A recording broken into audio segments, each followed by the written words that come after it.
मुंबई पाठोपाठ पुणे, नाशिक, संभाजीनगरमध्ये सीएनजी महागलं. पुण्यात 2.5 रुपये, नाशिकमध्ये 1 रुपये 35 पैसे आणि संभाजीनगरमध्ये 2 रुपयांची सीएनजीच्या दरात वाढ.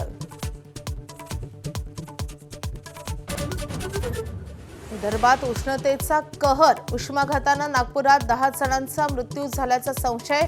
25 मे पासून तापमान 45 अंशांच्या पुढे. बकरी ईद निमित्त कल्याणच्या दुर्गाडी किल्ला परिसरात तणाव.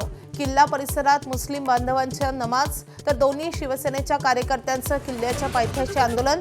पोलिसांचा मोठा बंदोबस्त तैनात. देशभर आज साजरी होते बकरी ईद. मुंबईत अनेक ठिकाणी कुर्बानीवरून वाद झाल्यानं पोलिसांचा कडेकोट बंदोबस्त. ठाणे विधान परिषदेसंदर्भात बहुजन विकास आघाडीच्या नेत्यांची भाजप नेत्यांसोबत खलबत. ठाणे विधान परिषदेसाठी राजू पाटील यांचं नाव चर्चेत तर शिवसेना क्षितिज ठाकूरांच्या नावाचा विचार करत असताना भाजप राजू पाटलांच्या पाठीशी असल्याची चर्चा. कर्नाटकचे मुख्यमंत्री सिद्धरामय्या आज पदत्याग करण्याची शक्यता. राज्यपालांना भेटण्यासाठी मागितली वेळ. सकाळी 9 वाजता मंत्रिमंडळाची बैठक. शिवकुमार नवे मुख्यमंत्री होण्याची शक्यता.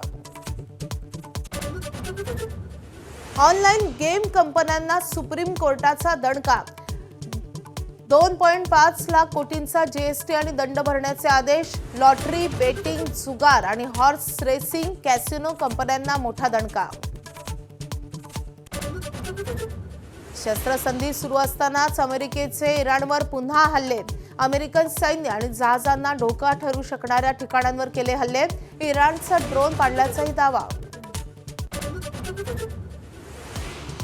नॉर्वेच्या बुद्धिबळ स्पर्धेत तिसऱ्या फेरीत भारताच्या आर प्रज्ञानंदचा मॅग्नस कार्लसनवर ऐतिहासिक विजय. 62 चालींपर्यंत चालला सामना.